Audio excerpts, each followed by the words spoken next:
This is the story of 3 multimillionaires and a billionaire. The Republican Party is controlled by a bunch of bigots, Pushing a top-down, vindictive agenda. The only way the bigots are going to learn is if we take their power away from them.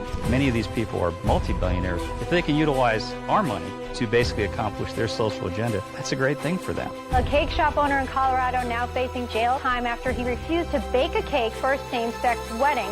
This is how a tiny club of secretive elites assumed control over a state of 5 million people. They made new rules. They changed the rules, and then they exploited those rules. There's a war going on.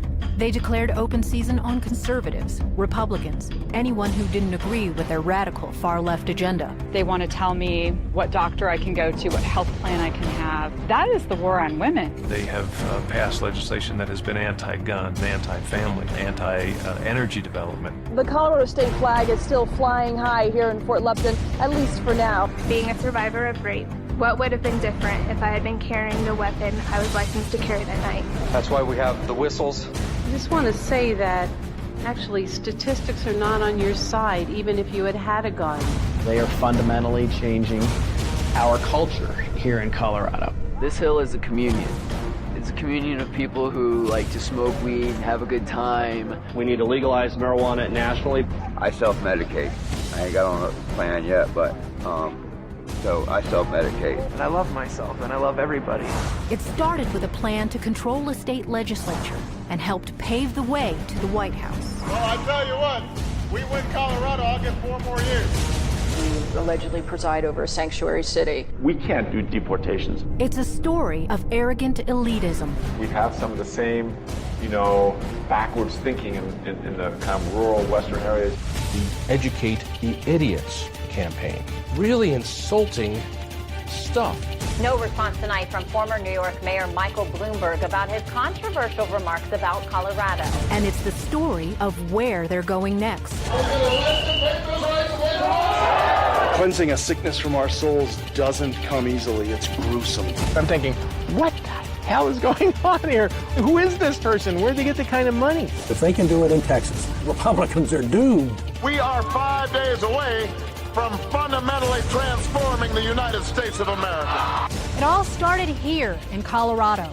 And the Colorado model, as it has become known, could be coming to your state next. I'm Michelle Malkin, and this is the story of the Rocky Mountain Heist.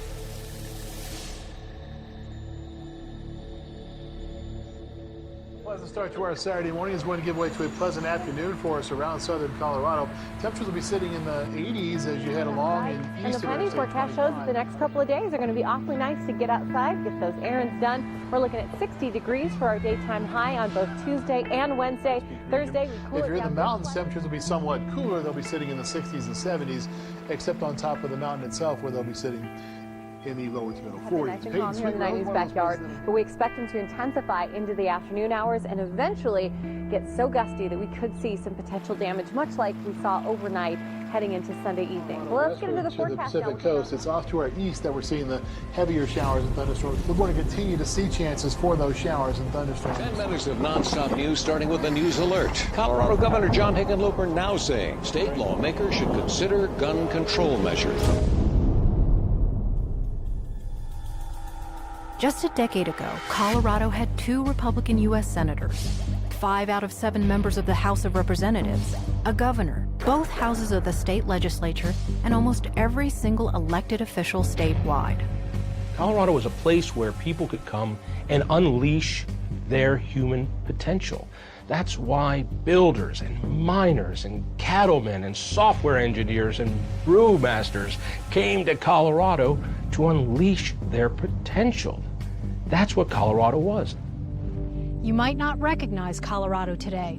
To understand the Rocky Mountain Heist, you have to begin with the Colorado model, an underground network of extremist liberal groups so secretive that veteran conservative lawmakers like Ted Harvey didn't see it coming. There was no way we could respond. We didn't have the resources to be able to respond, and the media was totally off guard. They didn't realize what had happened until after the fact. And then, of course, Fred Barnes wrote the Colorado model for the Weekly Standard, and so that's how it came to my attention. Well, Colorado, I'd always thought of as a pretty conservative state. And yet Democrats had, over the recent decades, had done pretty well there. And then I realized, after hearing from a couple of people, that Democrats had organized in ways that were helping them enormously. The Colorado model was being built by 4 massively wealthy Coloradans. Tim Gill, Rupp Bridges, Jared Polis, and Pat Stryker. So it was key to have these wealthy funders. Now, it was a little embarrassing to Democrats. They didn't play it up, this Gang of 4, because they're the people who are always railing against rich people playing a big role in campaigns. And that's exactly what happened. Where you look at Tim Gill and Pat Stryker, they revel in the fact that they are known nationally as the billionaires that took over and bought Colorado. They revel in that. They became known as the Gang of 4. Tim Gill, a reclusive tech mogul, Rupp Bridges, who made his money on oil exploration software, Jared Polis, one of the richest members of Congress who sold his internet greeting card business for several $100 million, and Pat Stryker, an heiress so hidden behind the walls of her estate that very little is known about her or her motives. I don't think most people inside Colorado realize it. I think most people still haven't the foggiest idea what happened. Gang of 4. It sounds actually very familiar, but I couldn't tell you. I do not know who the Gang of 4 are. No, I've never heard of the Gang of 4. And the other person you mentioned? I've heard the name Pat Stryker, but I can't tell you what it means. Okay, not all. I didn't hear it before. I've never heard of Ted Gillis. I have not heard of Rupp Bridges. Brett Bridges? Brett, I'm sorry. Well, I guess I'll have to go online and do some research. You had this system that kind of happened, and it was rich guys who decided to bet on their horses. The left decided to buy the racetrack. Rob Witwer co-wrote the book The Blueprint, exposing the trail blazed by the Gang of 4 to infiltrate Colorado politics. The word that you come across again and again when studying the progressive or democratic strategy is infrastructure. Infrastructure is the blocking and tackling of political campaigns. And so they brought together a team. What they did is they pulled together all these groups of the left that previously didn't work well together. Enter Colorado's largest and most powerful teachers union, the Colorado Education Association. Steps from the Capitol, it became the Gang of 4's war room. Inside these walls in 2004, they assembled some of the nation's most liberal groups and drew the plans not for a battle, but a never-ending offensive. The radical environmentalists that have a seat at the table. There is the labor unions, the SEIU, and other labor unions, the CEA, the Colorado Teachers Union. Working with the trial lawyers, working with the bond dealers, and working with this new group of homosexual activists who all realized all of their agenda moves forward if Democrats take over. So what they decided to do was to put together a strategy, a political strategy that had never been used before anywhere, by creating up to 30 different groups. Groups to push ethics complaints and legal harassment, groups to do MoveOn.org type activism. These were not new ideas, but they just hadn't been planted at the state level. And Colorado was the place when it was first done, and boy did it work.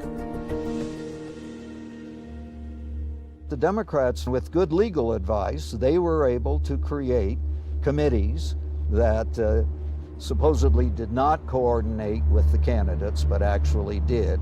Was there hanky-panky going on? Was there something that skirted the law? Yeah, we have suspicions that's the case.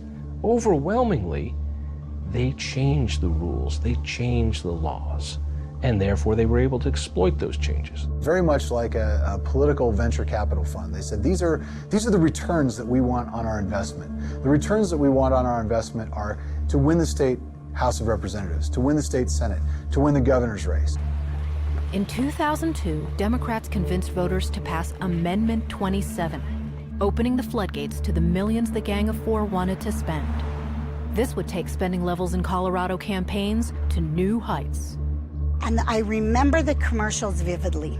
And they said, take the nastiness out of politics. Vote for Amendment 27. Well, who doesn't want to take the nastiness out of politics? So it passed, and I haven't seen it more nasty. Under the deceitful guise of campaign finance reform, Amendment 27 passed, and Democrats were quick to take advantage of new ways to fill their coffers. Then, the Democrats enlisted a liberal court to help stack the deck. This Supreme Court justices putting their people on the redistricting panel that drew the lines in a way that the Republicans couldn't recover. Republican incumbents walked into a trap. Everybody says that negative advertising doesn't work. They're nuts. It most certainly does. And I remember being home in the kitchen with my then newborn and toddler and hearing off to the side on the TV commercials against me, which was unheard of in a House race at the time. It was amazing. Pam Rhodes, running for a state House seat and mother of two, vividly remembers the viciousness of the attacks against her in 2004. It was on a kids channel, and I heard something about, Pam Rhodes wants your children to smoke, and all I could think is, people can't believe that's true, right? I mean, that's so crazy. They were outright lies. So all of a sudden, these hand grenades came in from all over the place, and it didn't matter if they were truths, didn't matter if they were a lie, it didn't matter. So they had millions and millions of dollars that they were putting into this, and Republicans didn't have anything to match it, and still don't. At the time, Democrats were last in registered voters, behind both independents and Republicans. But despite all this, the Gang of Four swept their Democrat candidates into power. The State House switched from Republican to Democratic for the first time in about 40 years. But the Gang of Four and their new organization, the Colorado Democracy Alliance, or Kota, were just getting started. Instead of resting on their 2004 victories, they built a political machine to dominate the next decade.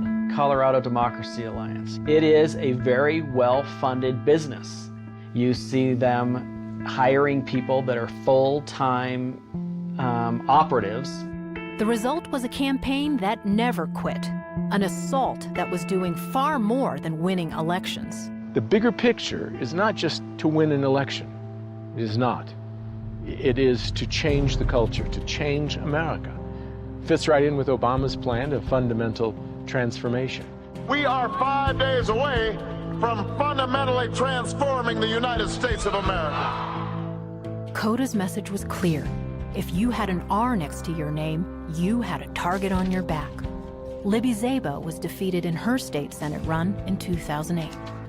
There were groups coming in saying things that I don't know where they came up with. That is not what I thought. That is not who I am. I had been involved in that community for over 20 years. And Republicans like Matt Needler, who they defeated in 2006. My favorite one was a television ad on cable stations when I ran for the state Senate that said I was weak on immigration. When it comes to immigration, Matt Needler is a wet canoodle. Well, I had been Congressman Tancredo's legislative director. Congressman Tancredo was Mr. Anti-illegal immigration. My record was very clear, and the Democrats felt that the best way to strike me down was to change what voters believed about me, to say that I was too soft on immigration. So they ran ads saying I was soft on immigration.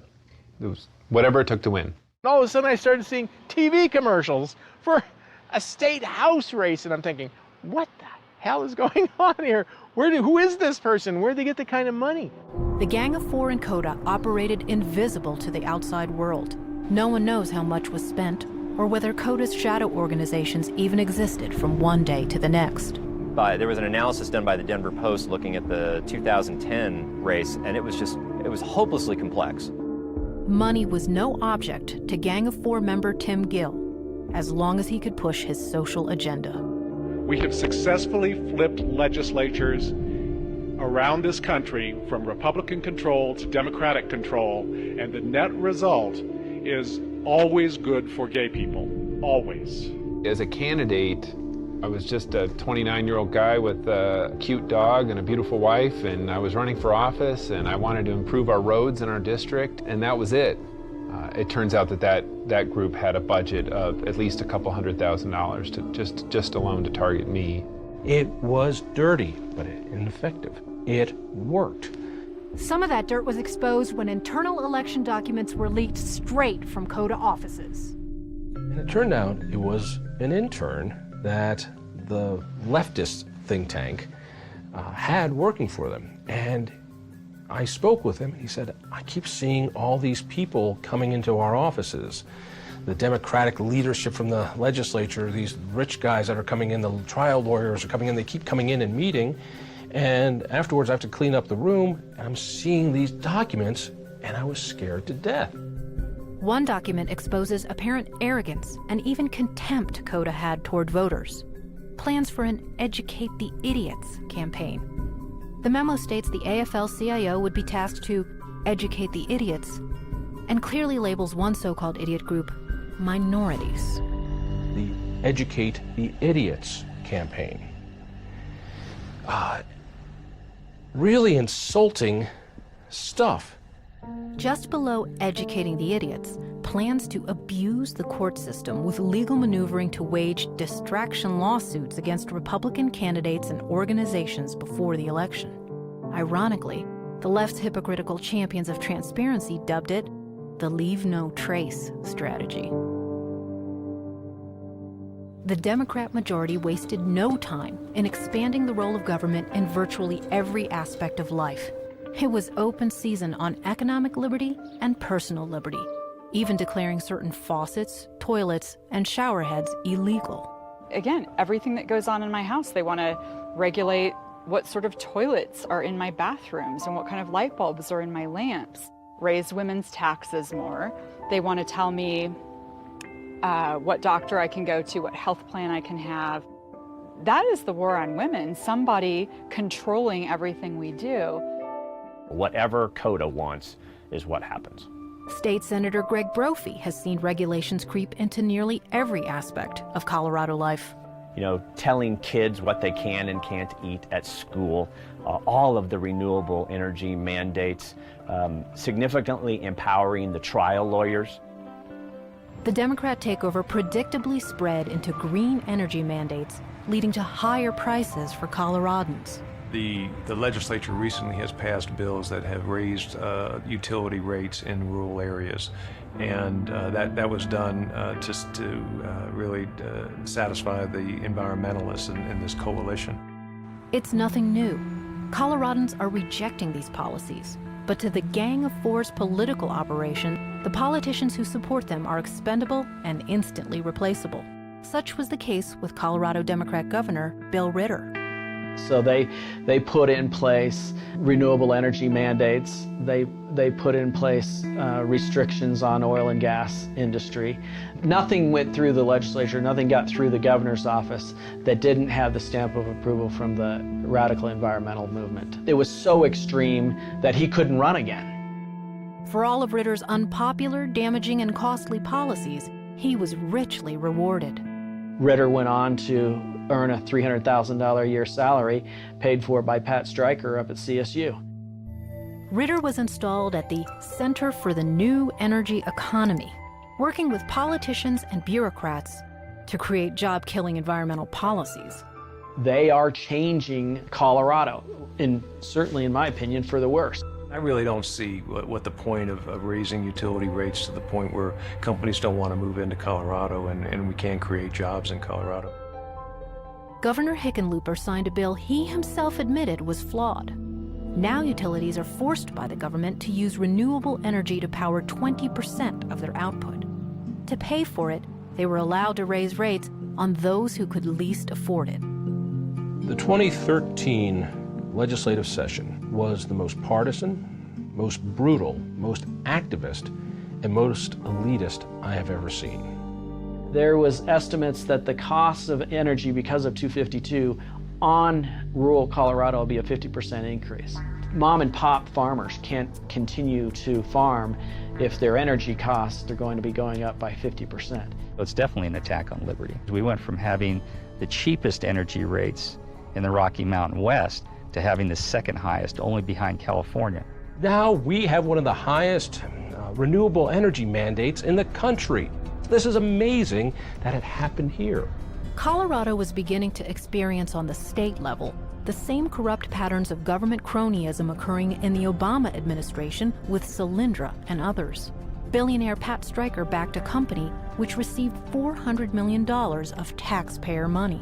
Pat Stryker was definitely a founder of Kota, and Pat Stryker also was the bankroller for Abound Energy, a company that was funded from Barack Obama's stimulus money, and now it sits abandoned in Fort Collins. Well, I would refer you to the Department of Energy for specifics about any particular loan. Inherent within these kinds of investments that there is risk.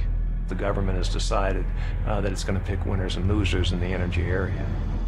But it's really about funneling power and jobs to those people that support Kota or support those organizations. 4,100 gallons of toxic waste was left sitting in the Stryker-backed green energy company. And even though many of these people are billionaires or multi-billionaires on their own, if they can utilize our money to basically accomplish their social agenda, that's a great thing for them. Every facet of the state's $30 billion a year oil and gas industry is under assault by Kota and the Gang of Four. So much so that Governor Hickenlooper hedged on his fracking opposition when the issue threatened him and Senator Mark Udall's re-election. It follows the Kota trend to mask true intentions during an election year. The environmentalists have also pushed to limit fracking in Colorado and really make it more difficult for the oil and gas companies to develop energy, fossil fuel energy in Colorado. Private property rights in particular are something that are very important, of course, to people in the western United States. And Kota and its aligned groups on the left have definitely been attacking private property rights in a lot of areas. The infrastructure of the Gang of Four attracted scores of environmental radicals. Now these self-described fractivists, like fractivist.org founder Shane Davis, organize to push their agenda onto pro-growth towns and county governments. These zealots have gone so far as to compare their fight to the civil rights struggle. This has gone from just being a tree hugger protecting the environment to a civil rights movement. Basically, they're trying to stop those people utilizing what is rightfully theirs. So this civil rights movement now, as you're seeing in Fort Collins, Loveland, Lafayette, Broomfield, all along the Front Range are standing up, fighting for their civil rights. But in fact, the radical agenda of the left was dividing the state to historic levels. Tonight, the fight to form a 51st state. Some in northern Colorado want to secede from the state of Colorado. Voters in 5 counties ended up voting in support of secession efforts to form a 51st state. The Colorado state flag is still flying high here in Fort Lupton, at least for now. It underscored a deep and growing divide between liberal elites and grassroots Coloradans. The radical agenda the Gang of Four had thrust on the state had finally reached a tipping point. Jared Polis wants to outlaw fracturing, which will run every major oil and gas company out of the state of Colorado. Jared Polis even released a video expressing his outrage that a private property owner had dared to frack near one of his guest houses. So this is our guest house. My partner Marlon always has a big Halloween gathering here every year, which is a lot of fun. You know, this part of our Colorado dream is over. While the Halloween party might be canceled, the Democrats Polis helped to put in the State House found another way to help manipulate elections. It was nicknamed by most of the folks on my side of the aisle as same-day voter fraud. Chris Holbert watched the Democrats pass one of the most alarming voter laws in America. So I can go live here in this community, but I could go to a different House or Senate district around the state and tell the county clerk I intend to live in the district, and they would be required to give me a live ballot, not a provisional ballot. When they passed this new voter law, it was to make it so elections were much more malleable, much more easy to manipulate. All you have to say is, I intend to live here. That's all. I intend to live here, and they'll let you vote. But that's what you can do once you take over the state government. Voter laws like this open the door to widespread fraud, and the sponsors don't seem to mind one bit. The Democrats, the people who are behind the bill, are not required to come and answer our questions. So if I ask you, what do you mean by intend to live in the district? They can just sit there and stare at us. They don't have to come and respond. So basically, if you're willing to take a 3-week vacation in Colorado, you're legal to vote anywhere you want. You just have to say, I intend to live there. Flouting the law is nothing new in the Mile High City, where Governor Hickenlooper served as mayor. Though Colorado's marijuana laws prohibit open consumption, young Denverites and new transplants openly violate the rules. You can do pretty much whatever you want here. You can sit here, smoke weed, you can enjoy the sun, enjoy the rain. You can play Magic, the card game down at the bottom of the hill at the Magic Circle. You just come here to have a good time. I mean, hell, come here on a holiday, it's beautiful. Christmas, 4th of July, all of it. I mean, there's always people up here. Well, Colorado allows you to smoke marijuana. It's the first state to legalize it for not only medical use, but recreational use. And I love myself, and I love everybody. And I want the best for everybody and myself. And Colorado allows that by allowing diversity. I recently did a post on my front door and on social media that I was not going to allow people entering my business that smell or reek of marijuana. I did have people vandalize my business, you know, rip stuff off my building, spit on my building, you know, I had threats. Well, it started out, like, I got out here and, like, at first, like, heroin was a big drug. And then people, like, started, you know, dealing more weed and everything because dispensaries started opening up. And then legalization came around, and then weed was finally, like, instead of having big-time weed dealers, now all of a sudden, like, you start getting meth to pop up, and meth pops up everywhere.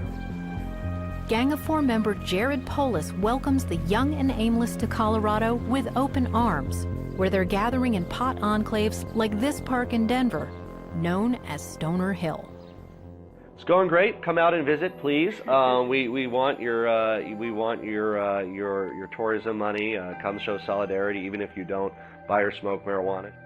Homeless people are leaving for the Rocky Mountains, and you might be able to guess why. I'm not from here. I'm not a native of Colorado at all. I come from Louisiana. So it's like, for me to come out here and to see the atmosphere knowing that weed is legal, guys like us, we come up here to Stoner Hill to smoke.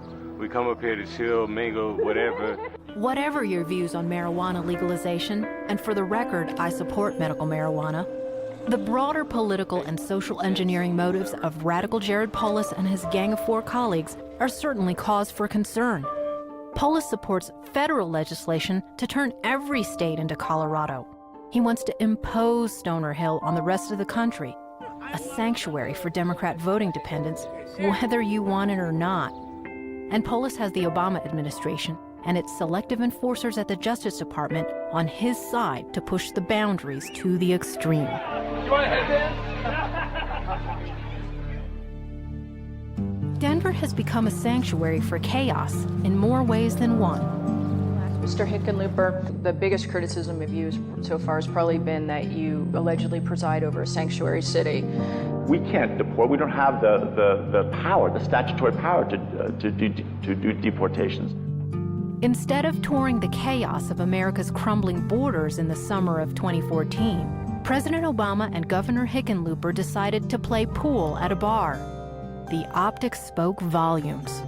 Believe me, immigration policy for America is now totally political. The Democrat Party that looks at those people coming across and say, you know, those are all undocumented Democrats. In Congress, Jared Polis is pressuring the president to end deportations. We will bring full pressure to bear on the president to use the authority that he already has to expand deferred action to halt deportations. Latinos have not only been increasing in their potential to vote, but they have been voting increasingly Democratic over the last 10 years in Colorado. If those folks coming across that border all ended up voting conservative Republican, there'd be a 50-foot high wall with broken glass on the top. I was born to Filipino immigrants in Philadelphia. My parents came here legally. It wasn't easy. They learned English, they learned our history, they followed our rules. They came here for the American dream and cherished our constitutional republic. That's the same experience that millions of law-abiding immigrants and their families share across America. But progressives like Jared Polis say none of that matters. It's the sheer numbers of future Democrat voters that counts. It's about cheap labor and political gain. Enterprise cities. So it's kind of looking at, and immigration would be an example, would be a look at freeing up a city like Detroit. To say Detroit, under direct charter from the federal government, it's like a charter city, and they've looked at doing this in Guatemala or Honduras, as a charter city would be able to effectively have their own immigration policy. You can be arrogant when you recognize that, you've got this powerful force behind you. That sentiment rings true for Governor Hickenlooper when he referred to some of his own constituents as backwards for having beliefs that differ from his own. We have some of the same, backwards thinking in the kind of rural western areas. Cake shop owner in Colorado now facing fines or even jail time after he refused to bake a cake for a same-sex wedding due to his religious beliefs. So does becoming a business owner mean you have to check your convictions at the door? As the state considered fining Christian business owners for their religious beliefs, Governor Hickenlooper appeared to issue a threat to Colorado voters, suddenly granting a reprieve to a convicted mass murderer who killed 4 people in a family pizza parlor. Governor John Hickenlooper appears to drop hints that he would give the Chuck E. Cheese killer, Nathan Dunlap, full clemency after Election Day if Hickenlooper loses, criticized by some as poor leadership.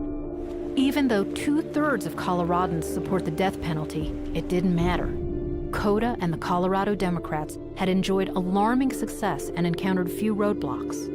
But all that came crashing down when they began messing with the Second Amendment of the U.S. Constitution, brazenly forcing liberal East Coast values on freedom-loving Rocky Mountain citizens.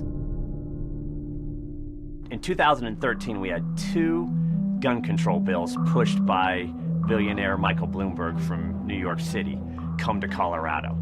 They wanted to take Michael Bloomberg's gun laws and put them here in Colorado. We do know that when the session started after the Newtown, Connecticut shooting, that he did get phone calls from Mayor Bloomberg, and he's lied about those. Well, let's stick to the facts. I never talked to Mayor Bloomberg. Again, that's been out in the press and all this stuff. And just for the record, I met Mayor Bloomberg when I was a mayor, and I know him. I think he's a pretty good mayor. You'll catch your child reaching into the cookie jar. They'll say, "No, I'm not stealing any cookies." That's what Governor Hickenlooper did. His hand was literally covered in crumbs everywhere, and he had chocolate all over his lips. And what? Mayor Bloomberg? No, he didn't talk. I don't know. Who is he? Governor Hickenlooper even blamed his signing of the gun law bill on one of his staff. One of my staff made a commitment that we would sign it if it got passed. But the Colorado Secretary of State's own website reveals that Bloomberg's group, Mayors Against Illegal Guns, registered several lobbyists, including the Gang of Four's own strategist, Ted Trimpa, who has been nicknamed Colorado's answer to Karl Rove. But Ted Trimpa, who is the field general for the Gang of Four, the Colorado Democracy Alliance, was in the building to usher through the 2 Bloomberg gun control bills. And those were the 2 controversial bills that passed. We have more guns than people in this country, but I need more guns to protect myself. That strategy doesn't work. Mayor Bloomberg, how you doing? Why can you defend yourself but not the majority of Americans? I mean, look at the team of security you got, and you're an advocate for gun control? Their weaknesses include arrogance. The 2013 legislative session was arrogant. There's no other word for it. While Democrat legislators did the bidding of New York's gun control crusading mayor and took calls directly from Vice President Joe Biden, they refused to respond to Colorado's own citizens, and they badmouthed Second Amendment activists in the halls of the state legislature. Take, for example, the Democrat president of the state Senate during the gun control debate, saying that there was a sickness that needed cleansing. Cleansing a sickness from our souls doesn't come easily. It's gruesome. Their minds were turned off.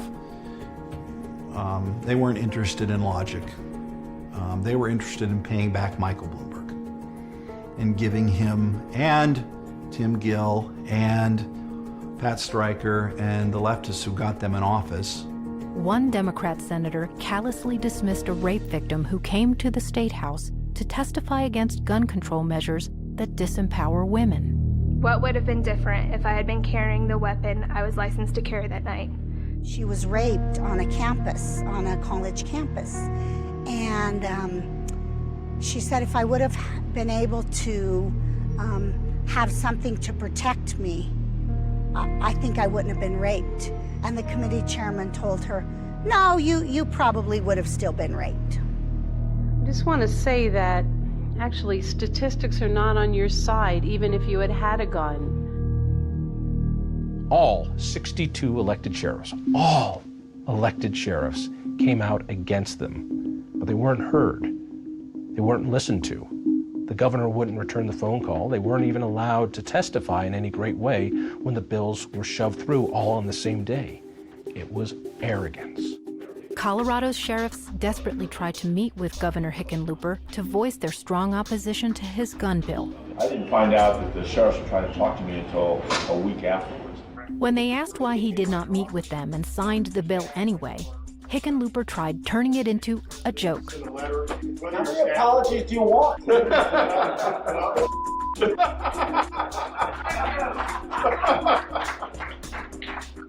I apologize.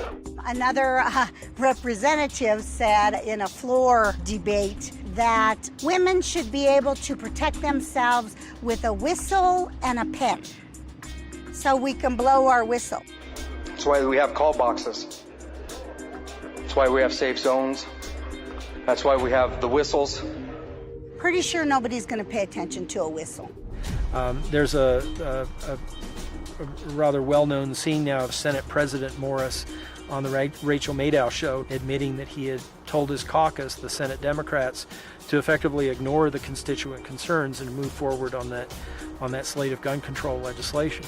We get the point that some of these folks think their Second Amendment rights are being abridged, and even though we know darn good and well that's not true, it's not worth getting into that argument with them, and so just move along and don't read any more of these than you absolutely have to. The operatives for the Democrat Party in this state used every issue they could but guns to try and gain power. They knew that if they ran it straight up the middle and said, we want the majority so we can enact gun controls, they'd lose. But the very first thing they did when they got the majority in both the State House, State Senate, and the governorship is rammed gun control down Coloradans' throats. Whether the legislation was good or bad in the eyes of constituents, at the moment where they demonstrated that arrogance of don't listen to your constituents, I think the world turned against them.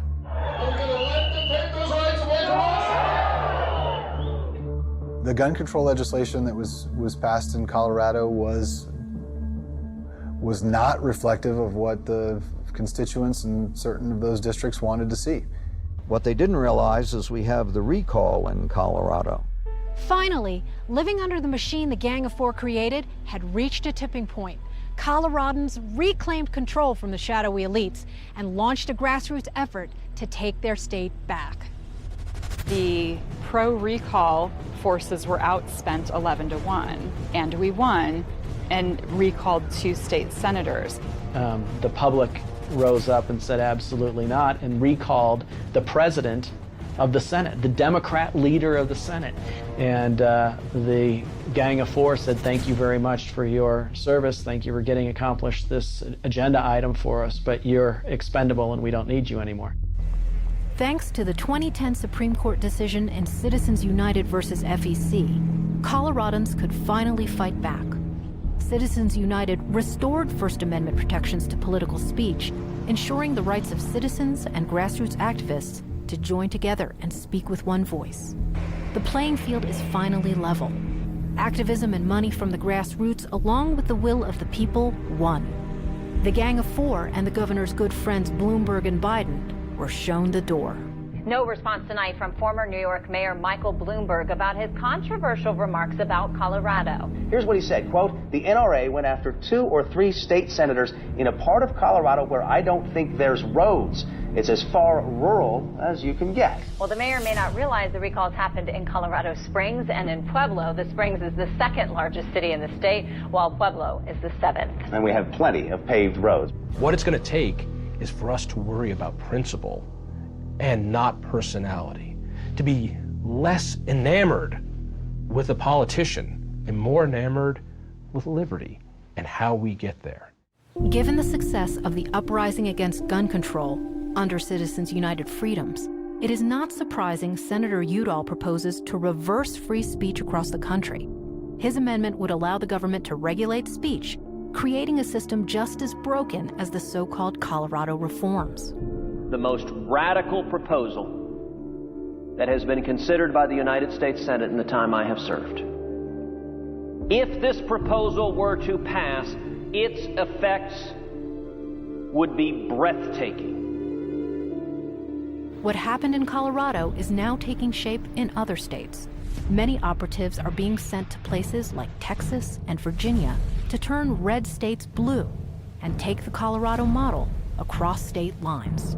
I mean, think of this. Colorado, the West, has become a poster child for gun control. How does that happen? Here is the West, where people came out to make their fortunes mining and drilling and growing crops and raising animals. And now our property rights are being diminished. The message is, if it happened here, it can happen in every state in the country. And that's what we need to be careful of. This Colorado model is being exported. There's reason to believe, until it fails, that it's going to continue to succeed. If they can do it in Texas, Colorado's one thing, but if they can do it in Texas, Republicans are doomed. Battleground Texas, a group that is formed to turn Texas blue. Battleground Texas organizers have already been exposed utilizing potential illegal tactics and confidential information to boost Democrat turnout. It shows an organizer with the Democratic Political Action Committee, Battleground Texas, allegedly breaking the law. If they do to Texas what they did to Colorado over a course of years, game over. Because you could take all the presidential swing states, put them together, and they don't match what Texas does in a national election. Texas is going to be the prize. And Texas is not alone. The infiltration of the once reliable red state of Virginia is all but complete. Groups such as Progress VA started in Colorado. Now these groups are thrusting an ultra-liberal agenda to transform Virginia. They're the ones that helped elect Clinton confidant and native New Yorker Terry McAuliffe as governor, setting the stage to deliver the state to Hillary in 2016. What happens when Kota comes to your state is a liberal agenda is implemented. Taxes go up, fees go up, you lose your individual liberty. They did it in Colorado, and they can do it in almost any state. The shady architects of the Rocky Mountain Heist caught Colorado citizens off guard through secrecy, deception, and coordination. But the good news is, here in my state, we're doing everything we can to fight back and return power to the people. We know what we're up against, and now you do too.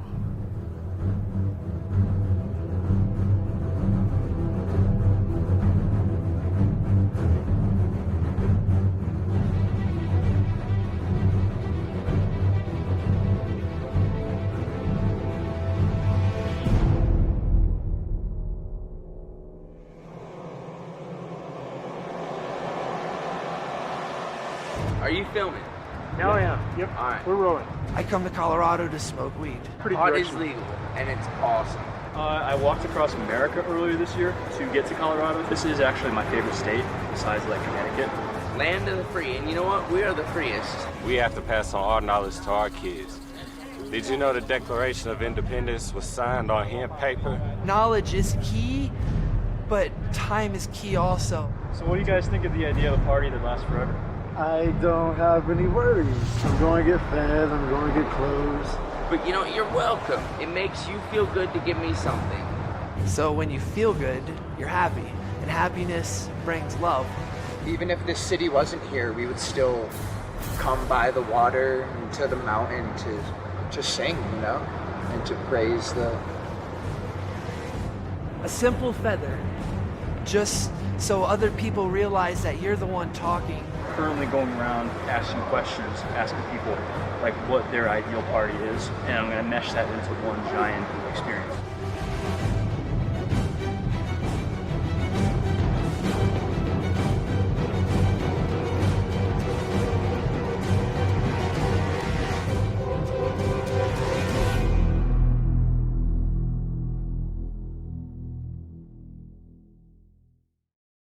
And because I'm perfect, I want to know why I'm perfect, and that allows me to become more than perfect.